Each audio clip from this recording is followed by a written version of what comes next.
Franck Ferrand sur Europe 1, au cœur de l'histoire. Les secrets des Templiers continuent de fasciner les amateurs de mystère et ces jours-ci, deux nouveaux romans à suspense leur sont consacrés, le 7e Templier de Giacometti et Ravenne et le secret de l'enclos du Temple de Jean d'Aillon. Franck Ferrand a invité leurs auteurs ainsi qu'un historien de la question. Bonjour Franck. Bonjour Julia, bonjour à tous. Ce drame est vieux de 7 siècles tout de même. C'est en effet en 1307 que le roi Philippe le Bel fait arrêter tous les Templiers de France et qu'il invite le pape Clément V à dissoudre leur ordre. C'était la fin d'une incroyable aventure de 2 siècles pour ces personnages étonnants, pour ces moines soldats qui venaient de Jérusalem. Alors si vous avez des questions à poser à Franck et à ses invités, écrivez-nous sur le site internet d'Europe 1 ou via ce site que nous n'avons plus le droit de nommer mais qui commence par un F. N'est-ce pas ? Mais nous avons conservé d'ailleurs beaucoup d'amis sur le site. Mais oui, et nous les saluons. Je vois que vous aussi, Julia, vous parlez par énigme aujourd'hui.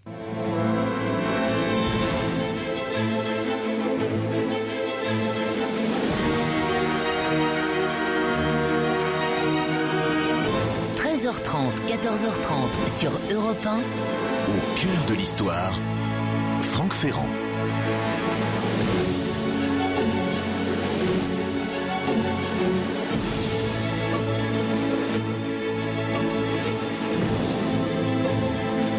Les voilà qui s'avancent. On est sur le parvis de Notre-Dame de Paris ce 13 mars 1314. Et en présence de 3 cardinaux, d'une foule d'archevêques et d'évêques, les dirigeants déchus de l'ordre du Temple sont amenés, enchaînés pour s'entendre condamnés à la prison perpétuelle. C'est à ce moment-là que va se produire le scandale terrible. Leur grand maître, Jacques de Molay, se dresse et crie à la face de ses accusateurs « Nous ne sommes pas coupables des choses dont on nous accuse. Nous ne sommes coupables que d'avoir trahi l'ordre du Temple pour sauver nos têtes. » Et il ajoute « L'ordre est pur, l'ordre est saint ». C'est une gifle publique infligée au roi de France Philippe IV, dit le Bel. Aussitôt, le souverain réagit, évidemment. Il fait déclarer relapse Jacques de Molay et Geoffroy de Charnay. Et le soir même, sur un îlot de la Seine que surplombe le palais de l'île de la Cité, les 2 vieillards sont brûlés vifs. Ce soir-là, dans ces fumées grasses qui s'attardent sur le fleuve, c'est l'ordre du Temple qui s'évanouit. Cet ordre du Temple qui emporte à jamais ses secrets et ses mystères. On peut dire que c'est une extraordinaire aventure de 2 siècles qui s'achève. Tout était né dans le cadre, comment le qualifier ? Dans le cadre héroïque, dans le cadre ensoleillé du royaume franc de Jérusalem. Un nouveau royaume installé alors en Palestine par des croisés victorieux. On est juste avant 1100 et une poignée de guerriers hardis a proposé à ce moment-là au roi Baudouin II de Jérusalem de constituer sur place une armée permanente sous la forme d'un ordre à la fois religieux et militaire. 9 chevaliers sont à l'origine de ce qui d'emblée va s'affirmer donc comme un nouvel ordre, et notamment Geoffroy de Saint-Omer et Hugues de Prince, vous savez, le champenois. Leur mission principale, assurer aux pèlerins de Jérusalem un accès libre et un accès sûr aux routes d'Orient. Ces chevaliers se font appeler les pauvres chevaliers du Christ, mais comme ils se sont installés dans un quartier du Palais Royal qu'on appelle à l'époque le Temple de Salomon, pas tout à fait à juste titre du reste, mais c'est une autre histoire, comme ils sont là dans ce Temple de Salomon, leur surnom prend le pas sur l'appellation officielle. Ils seront bientôt les chevaliers du Temple, et un jour on les appellera carrément les Templiers. Or, précisons-le tout de suite, cet ordre va être reconnu par l'Église. Au bout de 30 ans environ, en 1128, Hugues de Prince a pris la peine de se rendre au Concile de Troyes pour faire solennellement reconnaître ses condisciples. La règle des moines soldats est inspirée par Bernard de Clairvaux, mais elle serait plutôt d'essence augustinienne et non pas directement cistercienne. Ça, c'est un débat qui me dépasse un peu, je vous l'avoue. Ce qu'il faut savoir en tout cas, c'est que l'ordre est très strict, qu'il est très soudé, on n'y entre pas facilement. Le postulant est même fortement découragé. On lui explique que ce qu'il peut deviner de l'ordre quand il le regarde comme ça de l'extérieur, ce n'est qu'une écorce flatteuse, à quoi répond au-dedans une discipline des plus dures. Et si vous voulez dormir, on vous fera veiller, dit le tenant du chapitre. Et si vous voulez aucune fois veiller, l'on vous commandera d'aller vous reposer en votre lit. Du reste, à Jérusalem, le chevalier du temple dort presque habillé, la lampe allumée à son chevet, il doit se tenir prêt à prendre les armes à tout instant. Son cheval est aussi toujours paré, le cheval, le prolongement immédiat du chevalier. J'emploie bien à dessein ce terme de chevalier parce que sur place, les Templiers portent beau. Ils sont largement pourvus par la générosité des souverains chrétiens, dignes de l'admiration de tous dans leurs atours, vous savez, très éclatants, notamment le manteau blanc orné d'une grande croix rouge. Leur prestige est très grand et leur autorité, leur primauté même, va s'imposer peu à peu en Syrie et en Palestine. Pas besoin d'être grand clerc pour deviner où tout ça va nous mener. Ça dégénère, évidemment. Les Templiers ne se reconnaissent de vrais maîtres que dans le pape. Or, le pape, il est très loin. Et bientôt, ils vont pouvoir se draper dans un orgueil qui les oppose à toute concurrence, à commencer par celle des frères hospitaliers. Indépendants et même ombrageux, ils ne vont pas tarder à devenir incontrôlables. En plus, ils sont riches. Ils sont tellement riches qu'ils finissent par prêter de l'argent au sultan de Damas. N'oubliez jamais la chose suivante, c'est qu'au moment où le roi Amaury de Jérusalem meurt, on est en 1172, ce roi en est venu à regretter l'existence de l'ordre des Templiers, qui est trop puissant, tout puissant. À cause des Templiers, en effet, le roi de Jérusalem n'est même plus maître de sa politique ni de sa diplomatie. Les Templiers veulent tout régenter et Amaury était prêt à demander au pape la dissolution de l'ordre. Or, on est là, je vous dis, en 1172, c'est-à-dire presque un siècle avant la naissance de Philippe le Bel. Tout ça pour vous dire que l'opposition aux Templiers n'est pas née dans l'esprit parano du roi Philippe le Bel. Attention, dès 1187, l'émir Saladin reprend Jérusalem. Jérusalem définitivement perdue pour les chrétiens en 1284. Jérusalem qui était la raison d'être de l'ordre du Temple et qu'ils n'ont pas su sauver, bien au contraire, sur la prise de Jérusalem par Saladin. Alors, les Templiers viennent de perdre avec Jérusalem leur raison d'être initiale et il n'est pas exagéré de dire qu'ils portent une lourde responsabilité dans cette perte et plus généralement dans celle des établissements chrétiens de Palestine et de Syrie. Voilà des moines en même temps soldats qui ont failli à leur tâche. Alors dès lors, on peut se demander ce qu'ils vont faire de tous ces dons afflués d'Occident dans le but d'affermir la présence chrétienne en Terre Sainte. Eh bien, sans trop d'état d'âme, ils vont les rapatrier avec eux en Europe. Et quand je dis en Europe, d'abord en France. Inutile, formidable, odieux, écrit Michelet avec ce style qui n'appartient qu'à lui, il revenait. Qu'allait-il faire en pleine paix de tant de force et de richesse? Unis aux hospitaliers, aucun roi du monde n'eût pu leur résister. Or, grâce précisément à cette fortune immense qu'ils ont accumulée au Levant, ces moines soldats, avec le temps, vont devenir tout naturellement ce qu'on appellerait aujourd'hui une puissance bancaire. En France, où cette puissance finira par instituer une sorte d'État dans l'État, un potentat gigantesque qui s'appuie sur un réseau de forteresses et de commanderies, ainsi que sur une armée permanente, il faut le souligner, à une époque où ça n'est pas si fréquent ni brillant, et au-delà de la France, d'une façon générale, dans toute l'Europe occidentale. Ces places fortes sont bien réparties, bien construites, bien défendues. Elles sont le gage de confiance que les nouveaux banquiers, si je puis dire, donnent à leurs clients. Et qui sont ces clients? Bien des particuliers, des princes, des souverains, et bien sûr, au premier chef, l'Église de Rome elle-même. Ça, c'est une constante dans l'histoire. Il n'est jamais recommandé d'avoir de trop puissants débiteurs. Au cœur de l'histoire revient dans un instant sur Europe 1. Franck Ferrand sur Europe 1, au cœur de l'histoire. Et le récit de Franck nous relate aujourd'hui sur Europe 1 l'incroyable aventure des moines soldats venus de Jérusalem. Ils sont appelés aussi les Templiers. Et oui, ces Templiers qui ont fini par tenir les cordons de la bourse des principaux potentats d'Europe. Pour vous donner un exemple, le trésor des rois de France pendant plus d'un siècle est en dépôt dans l'enclos du Temple à Paris. C'est l'endroit le plus sûr du royaume. Même chose à Londres pour le trésor d'Angleterre. Alors, n'allez pas croire que les Templiers se contentent pour autant de recevoir des dépôts. Ils font aussi des avances en retour et ils procèdent à toutes sortes d'opérations financières. Comme nos banques modernes, si je puis dire, ils disposent, vous l'avez compris, de tout un réseau de comptoirs très bien organisés, ce qui leur permet d'effectuer des paiements à distance et des transactions déjà dématérialisées. On va voir ainsi Saint-Louis, par exemple, ou Henri III d'Angleterre, ou même souvent le Saint-Siège, charger les Templiers de leurs encaissements, de leurs paiements, comme s'il s'agissait d'une annexe du trésor. Et encore, quand je dis annexe, ce serait presque plus que ça. Un comble, quand Louis VIII de France veut partir pour la croisade, ce sont les Templiers rentrés de Jérusalem avec tout l'argent que leur avaient donné les princes d'Europe qui lui avancent les fonds. D'ailleurs, ils peuvent faire encore plus fort. Quand Jean Santerre, vous savez, Jean Santerre, c'est le méchant régent de Robin des Bois, quand il veut faire passer en Angleterre les chevaliers poitevins qu'il enlève à Philippe Auguste, eh bien, qui avance les fonds pour cette traîtrise ?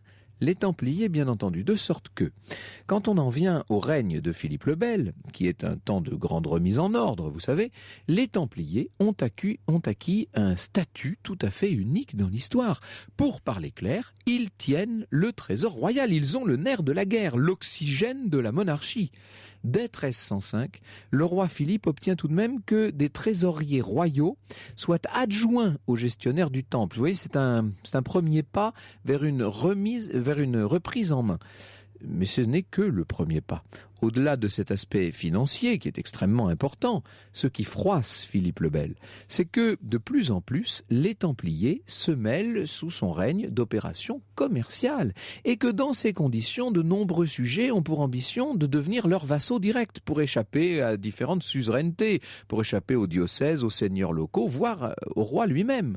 Quand je parlais d'État dans l'État, vous voyez que je noircissais pas le tableau. Du reste, le roi Philippe n'est pas le seul, loin de là, à en avoir assez des Templiers. À la même époque, par exemple, le chancelier Rostand Béranguier déclare, je le cite, « C'est grand dommage qu'on n'en ait pas purgé le monde ». Et beaucoup plus près de nous, le duc de Lévis-Mirepoix insiste, je le cite, « L'Orient abandonné, la France devenait le principal champ d'action des Templiers. On n'ignorait pas leur rôle dans la désagrégation du royaume de Jérusalem. Fallait-il attendre qu'ils agissent de même en France ? Assurément, leur présence posait devant Philippe le Bel un problème d'État. » Et l'historien ajoute, au-delà de l'image figée par les siècles des Templiers vaincus, il faut voir l'image des Templiers triomphants. Chétif est le roi en face d'eux avec ses coffres vides, ses troupes éparses si un conflit éclate, et ils le savent bien. Et il le sait bien aussi, à moins qu'il ne supplée à sa faiblesse matérielle, par son esprit de décision. Et ça, évidemment, c'est ce que va faire le roi Philippe. Reste pour lui à trouver le défaut dans la cuirasse de ses moines soldats. Et ça, cette opportunité-là, elle ne peut être que le fruit d'un hasard. Alors, quitte à le forcer un peu, le hasard. En l'occurrence, il s'incarne dans un obscur bourgeois de Béziers, nommé Sequin de Florian, qui, grâce au conseiller Guillaume de Nogaret, a réussi, il a beaucoup de chance ce monsieur, à obtenir une audience du roi. Évidemment, Nogaret est derrière toute cette histoire. Il se trouve que le Florian en question s'est trouvé un temps emprisonné dans la même geôle qu'un Templier qui avait renié ses vœux. Et les deux hommes se sont mutuellement confessés. Et là, ce que Florian a entendu, et notamment à propos des rites d'intégration dans l'ordre, ce qu'il a entendu lui a fait dresser les cheveux sur la tête. Alors, il a réussi, je vous ai dit, à rencontrer le roi, il lui raconte tout. Philippe est abasourdi, mais en même temps, il ne peut s'empêcher de sourire. Et autour de lui, ses conseillers se frottent carrément les mains. Nul doute que s'il écoutait à ce moment-là Guillaume de Nogaret, Philippe IV ferait arrêter le grand maître sur le champ. Mais le roi est prudent, il veut avancer à sa manière, tranquille et méthodique. Et pendant 7 années, de 1300 à 1307, les agents de la couronne vont enquêter tranquillement dans l'ombre. Entre parenthèses, on est loin de l'image d'Épinal d'un pouvoir aux abois qui agirait dans une grande précipitation. La légende du coup de majesté brutale en prend quand même un petit coup. Et je vous prie de croire qu'il faut une certaine force d'âme à Philippe le Bel pour ne pas céder aux suppliques de ses conseillers, qui craignent que plus on perdra de temps, plus les Templiers auront des moyens de réagir, évidemment, éventuellement de se retourner contre la couronne. Encore une fois, ils sont tellement puissants, il faut toujours garder ça à l'esprit. Au bout de 7 ans, lorsque tout a été prévu, réglé, on peut dire que s'organise une des plus formidables opérations de police de tous les temps. Un coup de filet unique. Quand je dis unique, unique par son organisation, unique par le secret qui l'aura entouré et enfin et surtout par son ampleur exceptionnelle. Dites-vous que ce même 13 octobre à l'aube, sur tout le territoire du royaume, les Templiers, où qu'ils se trouvent, doivent être arrêtés en même temps. C'est très difficile à mettre sur pied, ça, surtout à la barbe de gens qui sont très bien renseignés, qui disposent du réseau d'informateurs le plus efficace de leur temps. 700 ans plus tard, on peut dire que ça paraît toujours incroyable. Les arrestations doivent intervenir par surprise, à l'issue de ce qui au départ doit apparaître avant tout comme autant de visites de courtoisie de la part des agents du roi. C'est-à-dire qu'on se présente dans les différentes commanderies et puis une fois qu'on est en présence des chevaliers, eh bien on agit. Le moins qu'on puisse dire, c'est que les risques de bavure sont multiples. Le pouvoir royal n'est pas à l'abri d'une indiscrétion ici, ou d'une précipitation là, ou ailleurs d'un retard. Eh bien non, pas du tout. Dans l'ensemble, tout se passe comme l'avait prévu, tout se passe comme l'a ordonné le roi Philippe IV. Au cœur de l'histoire revient dans un instant sur Europe 1. Jusqu'à 14h30 sur Europe 1. Plongez au cœur de l'histoire avec Franck Ferrand.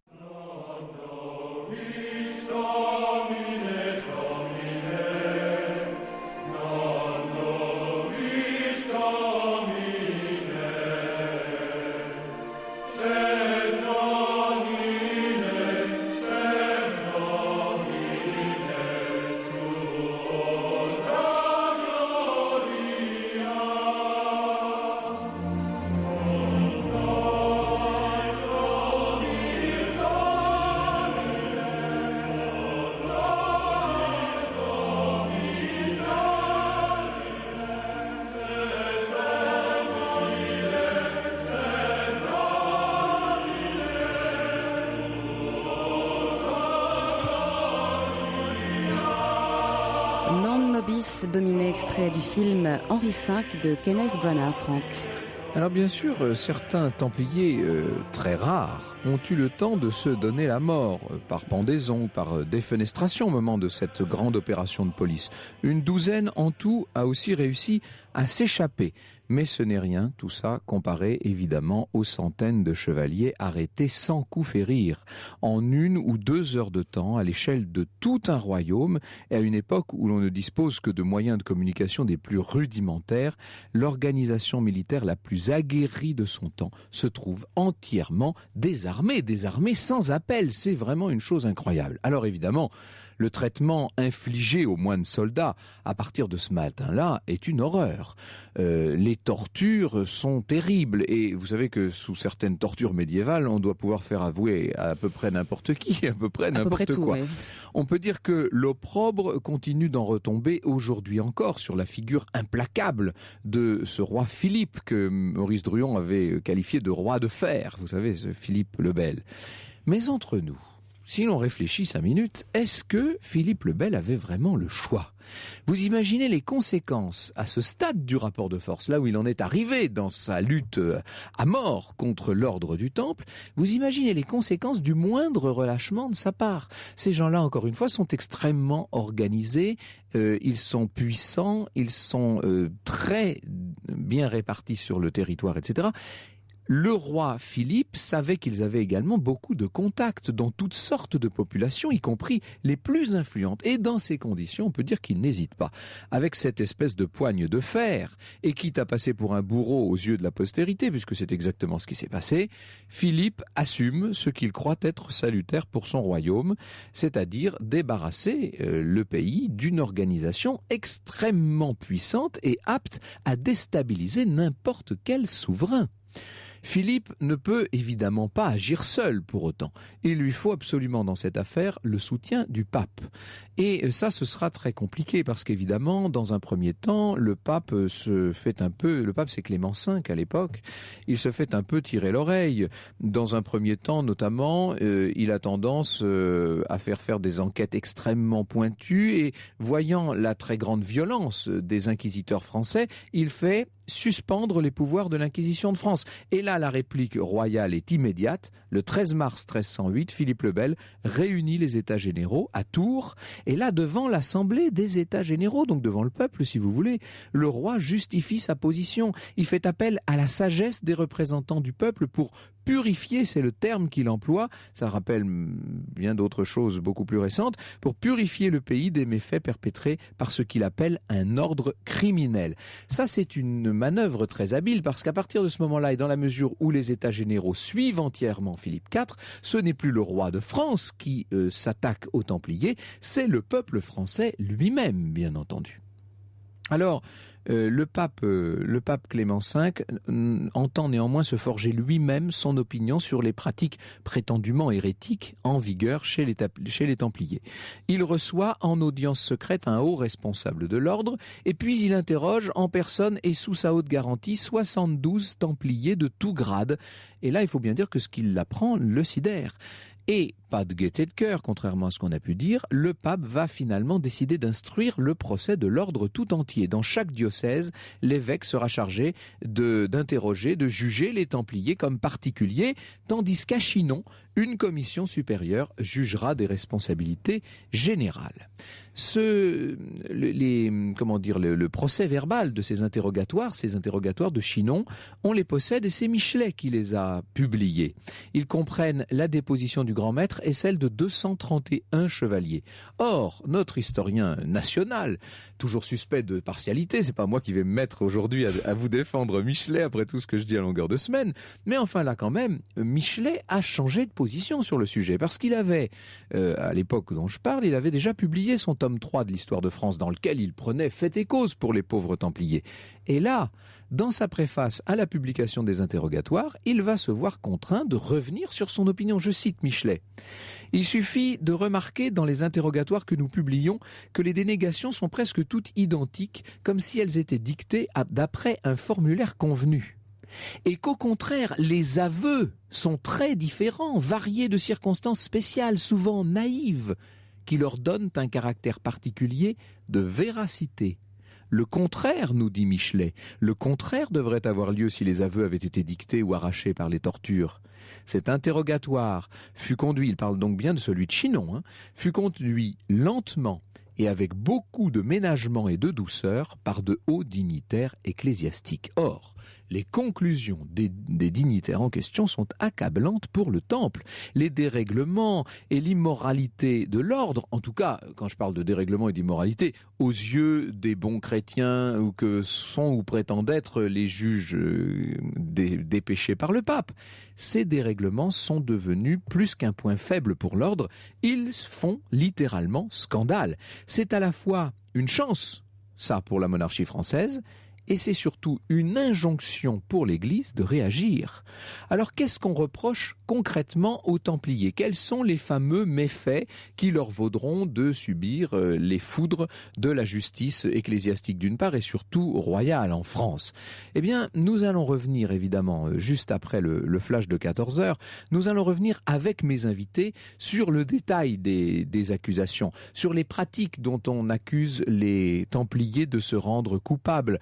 Elles sont de divers ordres, mais elles sont toujours de l'ordre un peu du sacrilège. Je vous en donne quelques-unes. Dès qu'on avait l'opportunité de procéder à la réception, donc la réception d'un nouveau chevalier, chacun d'eux, pendant cette réception, reniait le Christ. Parfois le Christ en croix, parfois Jésus, et parfois Dieu, et parfois la Vierge, et parfois tous les saints de Dieu. Cela sur les injonctions et les exhortations de ceux qui le recevaient, nous dit notamment l'acte d'accusation contre l'ordre de la chevalerie. Donc c'était le 13 août 1308 cet acte d'accusation. On reprochait aux Templiers de faire cracher ceux qu'ils recevaient sur une croix, sur une représentation ou une sculpture de la croix ou une image du Christ, bien que quelquefois ceux qui étaient reçus aient craché à côté. Évidemment, il est très difficile de savoir ce qu'il en est réellement, et on va essayer de tirer ça au clair tout à l'heure. Mais ce qui est certain, c'est que ça faisait des prétextes extraordinaires pour condamner définitivement l'ordre et pour le dissoudre. Là, on peut dire que le conflit entre la monarchie française et la papauté va atteindre des sommets. Le pape ne s'est pas laissé faire et il a fallu beaucoup de diplomatie et aussi beaucoup, disons-le, un caractère assez retors à Philippe pour faire admettre à Clément qu'il était nécessaire de condamner les Templiers, quoi qu'il en soit. Vous avez bien compris que ces reproches qu'on leur adresse sont un prétexte pour abattre cette organisation devenue incontrôlable financièrement et militairement. Dans cette affaire, le pouvoir royal ne pourra être qu'accusé de toute façon d'intérêt mesquin. Et évidemment, le roi de France avait tout intérêt à faire tomber les Templiers. Ses agents vont être taxés d'une brutalité aveugle. Et c'est vrai que les tortures ont été épouvantables et que la brutalité du roi de France dans cette affaire est incroyable. Le roi lui-même porte devant les siècles la responsabilité de cette mesquinerie supposée et de cette évidente brutalité. Mais comme souvent, et parce que l'opération a réussi, on a fini par oublier les dangers qu'elle avait permis d'écarter. Or, ces dangers, me semble-t-il, c'est une erreur que de les oublier. Pour Philippe le Bel, il aurait été bien plus confortable, vous savez, et je dirais même incomparablement confortable de ne jamais s'attaquer aux Templiers. Sa réputation dans l'histoire serait meilleure, mais on reconnaît les grands hommes d'État à cela, précisément, que le confort, leur confort quotidien, et la réputation, celle qu'ils traînent ensuite devant les siècles, leur importe moins que les intérêts supérieurs dont ils ont la charge.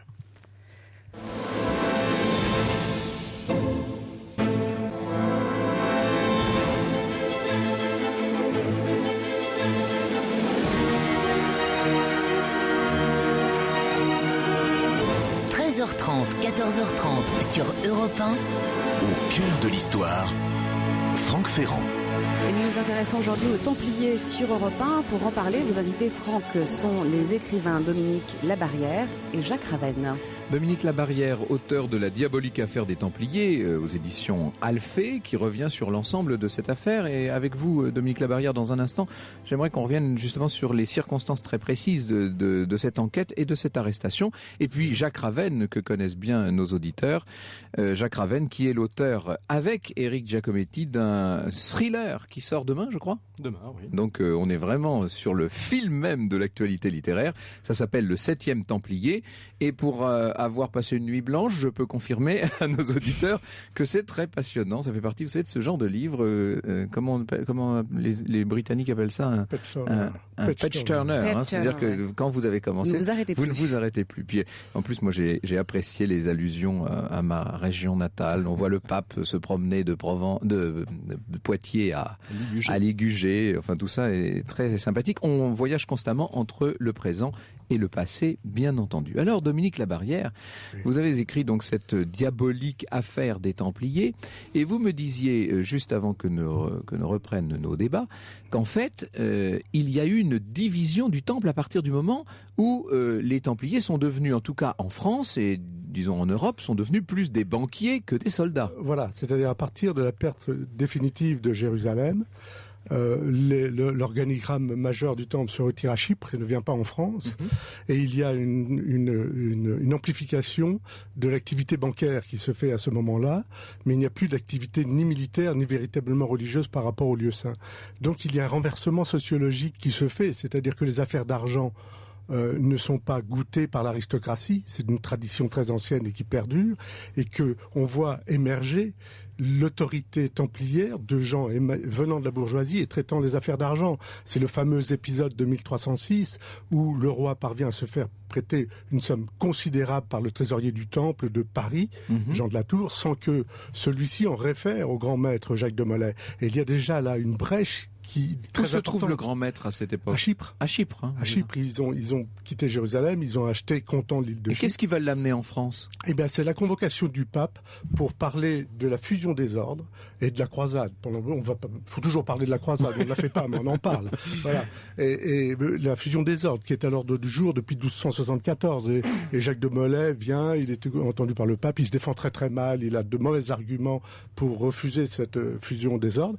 Et c'est à partir de ce moment-là que la mécanique juridique de Philippe le Bel se met en marche, à partir de la présence sur le sol de Jacques de Molay. Ce qu'il faut peut-être aussi préciser, Jacques Ravenne, c'est que l'équilibre du pouvoir s'effectue à trois. Il y a évidemment cette puissance financière et militaire considérable du Temple, mais il y a à côté du roi de France la papauté. Et il y a un énorme travail diplomatique, alors diplomatique et même parfois d'intimidation, disons-le, entre Philippe le Bel et le nouveau pape Clément V. Ah oui, de toute façon, le pape Clément V est présenté, du moins par les historiens, comme étant une sorte de sujet d'expérimentation de la part de Philippe le Bel. Il a été placé sur le trône de Saint-Pierre. Il faut expliquer ce qui est arrivé à son prédécesseur, faut dire évidemment. Son prédécesseur a eu, quelques malheurs avec la royauté française, puisqu'il était dans un conflit à moitié théologique, à moitié politique avec Philippe le Bel, et Philippe le Bel n'avait rien trouvé de mieux que de lui envoyer son âme damnée, le très célèbre et fameux Guillaume de Nogaret. Et ce Guillaume de Nogaret avait réussi à retrouver le pape à Agnani, où il était venu avec une famille Colonna, qui resteront dans l'histoire d'Italie, c'est le moins qu'on puisse dire.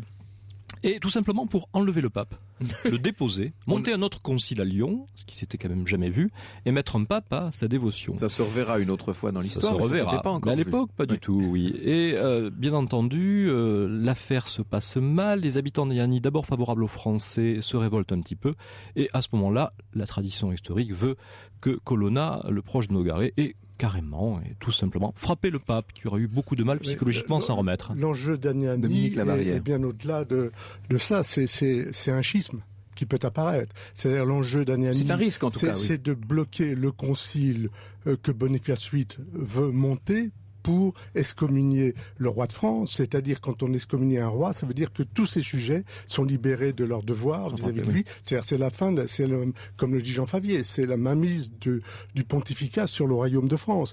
Et Philippe le Bel va envoyer Guillaume de Nogaret pour le sommer de comparaître lui aussi devant un concile pour le destituer au motif que Boniface VIII n'a pas succédé à un pape qui était mort, mais un pape démissionnaire. Et donc c'était l'illégitimité de l'un contre l'illégitimité de l'autre. On est devant une possibilité de schisme. On se rend compte dans cette histoire que Philippe le Bel, dont je me suis fait un peu l'avocat pendant la première partie de cette émission, mais vous avez bien fait. Philippe le Bel devait constamment défendre un pouvoir royal français en difficulté, face d'un côté à la puissance financière des Templiers, face de l'autre côté à la puissance spirituelle du pape. Surtout la puissance du pape, c'est un renversement idéologique que fait Philippe le Bel. C'est l'affirmation d'une justice et d'un pouvoir d'État par rapport à une pratique pontificale, une prétention juridique du pape sur les États. Il y a des bulles fantastiques, qui s'écrivent avec une virulence inouïe, et Philippe le Bel veut renverser ça, c'est-à-dire... Les bulles, ce sont les arrêts du pape. Les arrêts du pape, qui lui dit, mais tu ne peux pas prélever des impôts au clergé, tu es redevable de mon autorité en permanence, tout roi que tu sois. Et donc l'idée de Philippe, c'est de s'affranchir de tout ça, et le nouveau pape Clément V, qui a été, comment dites-vous, une expérience... Oui, c'est un sujet d'expérimentation, comment dire, la monarchie française, mais un pape dont elle estime qu'il sera sans doute à sa dévotion. Dans le roman, vous en faites un portrait, mais plus que savoureux. Le personnage est d'une finesse et d'un retors presque infini. Et en même temps, dans la réalité historique, ce pape Clément V était plutôt bienveillant, a priori, à l'égard de cet ordre monastique du Temple. Ah oui, très clairement. Je pense qu'il avait quand même sur place à la fois un bras militaire, un bras financier, qui en principe ne dépendait que de lui. Donc s'en priver à un certain moment, c'était quand même réduire très largement la surface de portée de la papauté dans toute l'Europe, pas uniquement en France. Alors juste après la publicité, là nous allons venir aux reproches concrets qui étaient faits aux Templiers et on va essayer de voir ce qu'il faut en penser. Au cœur de l'histoire revient dans un instant sur Europe 1. L'histoire sur Europe 1, c'est avec Franck Ferrand. C'était au mois de mai que je fus adoubé dans la commanderie de Montigny-l'Allier. En ce qu'un jour ma joie ne se peut comparer qu'à celle des Allemands qui ont le cœur comblé. Un extrait sur Europe 1 de la complainte des Templiers. Eh ben dites donc, mais ça fait peur, on a l'impression. Oui, ça fait peur, c'est ce qu'on se disait hors antenne. Les chants nazis, vous savez. C'est ça, c'est plus nazi que grégorien finalement. C'est pas très réjouissant, on me dit comme ça. Alors, Nous sommes en compagnie de Dominique Labarrière, qui est l'auteur de La diabolique affaire des Templiers aux éditions Alphée, et de Jacques Ravenne, qui est co-auteur avec Éric Giacometti du 7e Templier, publié chez Fleuve Noir et qui sort donc demain. Et j'ai aussi sous les yeux un 3e ouvrage très connu et qui est réédité dans la collection Texto, la collection de Jean-Claude Zilberstein, qui s'appelle La tragédie des Templiers, et c'est signé du célèbre Georges Bordonov. Or, ce qui est incroyable, je relisais ça évidemment pour préparer cette émission, c'est que c'est une déclaration d'amour incroyable aux Templiers. Et si l'on écoute Georges Bordonov, tout ce dont ont été accusés les Templiers n'a été que extorqué sous la torture, et en fait c'est de la pure et simple comment dit-on, de la manipulation, voilà, calomnie, merci, j'ai un trou, une calomnie. Et donc vous n'êtes pas du tout de cet avis-là. Pas du tout. Pas du tout. Alors la géographie des Templiers, on a le droit, mais d'abord la torture. Alors la torture, il ne faut pas l'imputer à Philippe le Bel, c'est le pape. La torture est une affaire religieuse. Dans tous les procès où il y a apparence d'hérésie, la torture est recommandée par les papes. Au cours de cette histoire-là, la torture, c'est pas une pratique honteuse. Même, les interrogatoires de Chinon se sont révélés d'une grande douceur par rapport à tout ce qui s'est fait par ailleurs sur les simples. Oui, non. Alors sur la torture, c'est l'inquisiteur Guillaume de Paris qui décide de la torture, qui est mandaté par le pape. Il y a une jurisprudence ancienne. Un pape précédent avait dit vous avez le droit de torturer lorsqu'il y a hérésie, et comme cette règle n'avait pas été abolie, Guillaume de Nogaret, qui est un des plus grands juristes de son temps au passage, s'est engouffré dans la brèche, et Guillaume de Paris, inquisiteur, c'est lui qui mène la torture. Alors la torture, tous les Templiers n'ont pas été torturés, ceux d'Angleterre ne l'ont pas été, et à quelques petites différences près, les aveux sont les mêmes. Donc la torture, c'est abject, c'est absolument odieux, ça entache, comme vous l'avez très bien dit, l'image de Philippe le Bel, mais ça n'est pas l'aspect déterminant de ses aveux. On ne peut pas dire que ces aveux, ce qui est contenu dans les reproches, apparaissent au moment du procès. Il y a un manuscrit de la règle qui a été exhumé par Barbara Fraley, qui est une historienne du Vatican, donc qui n'est pas soupçonnable d'antipathie pour les Templiers, qui est un manuscrit qui date d'avant 1291, donc bien avant le début de l'affaire, et dans lequel on trouve les pratiques qu'on reproche aux Templiers. Alors précisément, ces pratiques, vous mettez en annexe de votre ouvrage cet acte d'accusation contre l'ordre de la chevalerie du Temple. On a un très grand nombre de chefs d'inculpation. Si l'on devait les regrouper en grandes catégories, quels sont les grands reproches qui sont formulés à l'encontre des Templiers? Voilà, il y en a 3. Le reniement du Christ, le crachat sur la croix. La sodomie entre frères, et puis l'adoration de Baphomet, une idole. Baphomet qui est une sorte de diable en fait. Oui, de diable. Alors ce 3e point est assez difficile à authentifier. Les 2 autres ne font aucun doute. Mais vous savez, comme dans tous les procès, l'accusation fait un détournement de la réalité. Or les pratiques qui ont été imputées aux Templiers, elles ont existé. Le reniement du Christ a existé, c'est attesté dans le manuscrit de 1291, et les pratiques de sodomie, ce serait bien la seule communauté exclusivement masculine qui aurait échappé à cette époque-là, à bien d'autres époques. Vous savez, c'est pas très grave. Oui, mais alors la question est de savoir si il y avait des éléments, si on pratiquait la sodomie, ou si c'était obligatoire, comme c'est dit là dans les chefs d'inculpation. C'est pas obligatoire. Il y a c'est l'exagération de l'accusation. Qu'il disait à ceux qu'il recevait qu'ils pouvaient avoir des relations charnelles les uns avec les autres, qu'il leur était permis de le faire, qu'ils devaient s'y soumettre mutuellement et le subir, et que ce n'était pas un péché pour eux, etc. C'est un formidable exemple que vous donnez, parce que dans l'acte d'accusation, il y a toujours une part de vrai. Et c'est vrai qu'il y a, si vous avez, les termes sont de l'époque et très jolis, si vous êtes échauffé, vous voyez plutôt un frère que d'aller vers les femmes, parce que les femmes, pardon Julia, mais c'est le diable, évidemment. L'obligation, c'est pas vrai. C'est ça, mais les accusations, on le voit aujourd'hui, et quand dans les procès, l'accusation exagère, évidemment. Est-ce que ces pratiques, Jacques Ravenne, sont une déviance progressive qui s'est installée dans l'ordre, ou est-ce qu'elles étaient fondatrices et qu'on les retrouvait dès l'origine? Alors, très difficile de répondre pour la sodomie. Ça, non, alors désolé. Mais je vous avouerai que... Au moins pour le sacrilège, par exemple. Pour le sacrilège, oui, bien sûr. Mais ce qui est évident, c'est que, pour revenir un petit peu sur ce qui a été dit... ce qui est frappant quand on lit les interrogatoires et qu'on leur parle du reniement du Christ et du crachat sur la croix, c'est la surprise avec laquelle ils réagissent par rapport à ce genre d'accusation. Pour eux, ça leur paraît totalement bénin.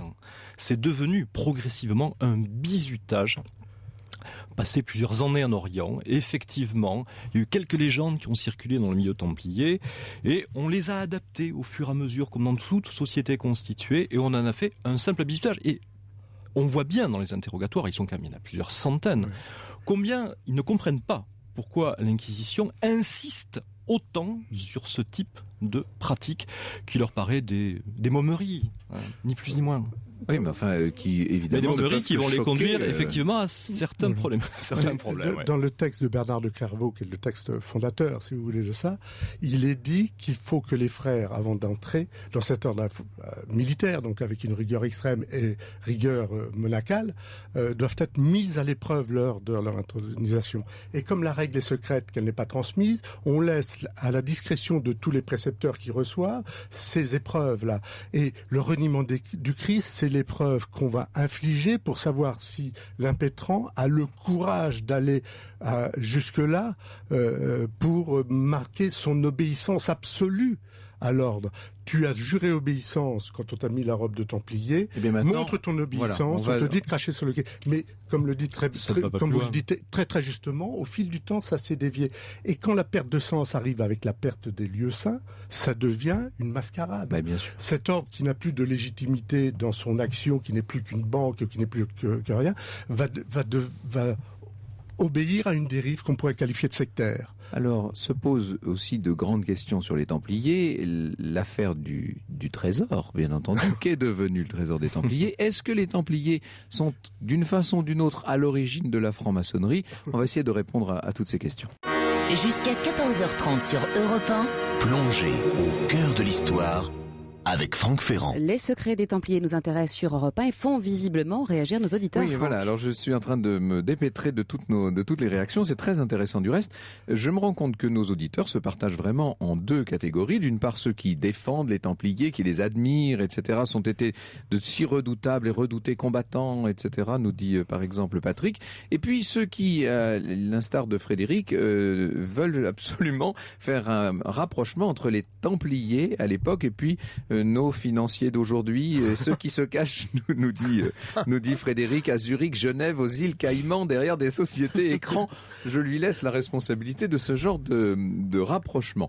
En revanche, un rapprochement qui est très fréquent et dont on parle souvent, et c'est vers vous que je me tourne très naturellement, Jacques Ravenne, pour en parler, c'est la question de la franc-maçonnerie. Est-ce qu'il y a une filiation quelconque entre l'ordre du Temple et la maçonnerie ? Filiation spirituelle, sans doute. Filiation réelle, ça reste très difficile à prouver, je ne le pense pas. Alors, filiation spirituelle, on revient un petit peu sur la discussion de tout à l'heure. Quand la franc-maçonnerie se développe en Europe, dans les années 1740-1750, son mode de développement est très très rapide. Et au bout d'un certain temps, un certain nombre de frères commencent à trouver que cette franc-maçonnerie, qui était un club plutôt fermé, disons élitiste, s'embourgeoise un petit peu, pour ne pas dire se prolétarise, et donc on crée des hauts grades, qui sont en quelque sorte interdits aux profanes de la base. Donc presque une chevalerie en fait. Et où aller chercher le modèle ? C'est très simple, on va aller chercher une chevalerie dont on parle un petit peu depuis quelques années et on va soucher sur la chevalerie du Temple. Et on va voir apparaître le discours de Ramsay, qui était le secrétaire de Fénelon, qui va faire ce souchage très naturellement jusqu'à la création d'un ordre du Temple maçonnique par un baron Hund, qui lui avait vu encore plus fort. C'est-à-dire, il voulait remonter un ordre maçonnique templier et racheter toutes les maisons du Temple, parce que derrière se cachait déjà l'idée qu'un trésor peut être dans la cave. Sait-on jamais. Et alors, ce trésor, pour le trouver, il faut disposer des chartes nécessaires, évidemment. Il faut savoir où aller puiser les documents. Il y a une véritable chasse au trésor des Templiers qui se déroule depuis 5 siècles, Dominique Labarrière. Historiquement, sur les francs-maçons, sur l'affiliation, historiquement, il n'y a pas de lien. Dans les constitutions d'Anderson, qui sont les actes fondateurs de la franc-maçonnerie, qui sont de 1733 en Écosse, il n'y a pas une allusion à l'ordre du Temple. C'est un retour, c'est ce que nous dit clairement Jacques Ravenne. Ce que vous dites très justement, c'est une inspiration. Mais alors, ce trésor... Alors, le trésor, j'ai 30 secondes pour le trésor. Vous savez, quand on a perdu les lieux saints, c'est un cataclysme absolument, un traumatisme épouvantable pour l'Occident. Et comme quand on a tout perdu, on ne peut pas avoir tout perdu. Il y a une espèce de fantasmagorie qui se crée, une espèce de non-désespoir qui s'inscrit dans l'inconscient collectif. Et il ne faut pas que les Templiers aient été à la totalement anéantis. Oui. Donc il y a 3 trésors qui sont, à mon avis, de l'ordre du fantasme, plus ou moins. C'est un trésor des savoirs obscurs, de l'ésotérisme. Ce serait un premier trésor, le trésor de l'argent, la richesse. Et puis ce trésor de la sainteté. C'est pour ça qu'il y a Bordenave, par exemple, qui croit formidablement, et c'est magnifique de croire à la sainteté, les victimes de leur foi, les victimes collectives et sacrificielles d'une foi absolument extraordinaire. Donc ce sont 3 trésors qui sont à des strates différentes, mais qui pour moi n'ont pas véritablement de valeur historique. J'ajouterais un trésor romanesque, parce que le moins qu'on puisse dire, c'est que cette affaire des Templiers et tout ce qui tourne autour a beaucoup aidé l'imagination des romanciers, à commencer par la vôtre, Jacques Ravel, évidemment. Ce trésor, qui est devenu romanesque avec le temps, on le cherche depuis 5 siècles. Les premières quêtes se font au XVe siècle dans la famille de Beaujeu, au château d'Argigny. On a continué jusqu'à 1950, on l'a placé à Gisors, on l'a placé dans le Verdon, on l'a trouvé partout. Malraux a fait des fouilles. Il y a même une légende qui veut qu'il ait déjà été trouvé et que De Gaulle s'en soit servi pour rembourser les Américains. Vous voyez où est-ce qu'on en est. Alors nous avons en ligne Jean Daillon qui, dans sa très belle série Les Enquêtes de Louis Fronsac, donc là on est au XVIIe siècle, consacre le nouveau tome, le nouveau volume, au secret de l'enclos du temple. Alors ça c'est très intéressant parce que c'est en quelque sorte de l'histoire. Dans l'histoire, c'est une mise en abîme. On est dans une série romanesque historique qui se passe au XVIIe et dont la thématique, elle, est une thématique du XIIIe. Bonjour Jean Daillon. Bonjour.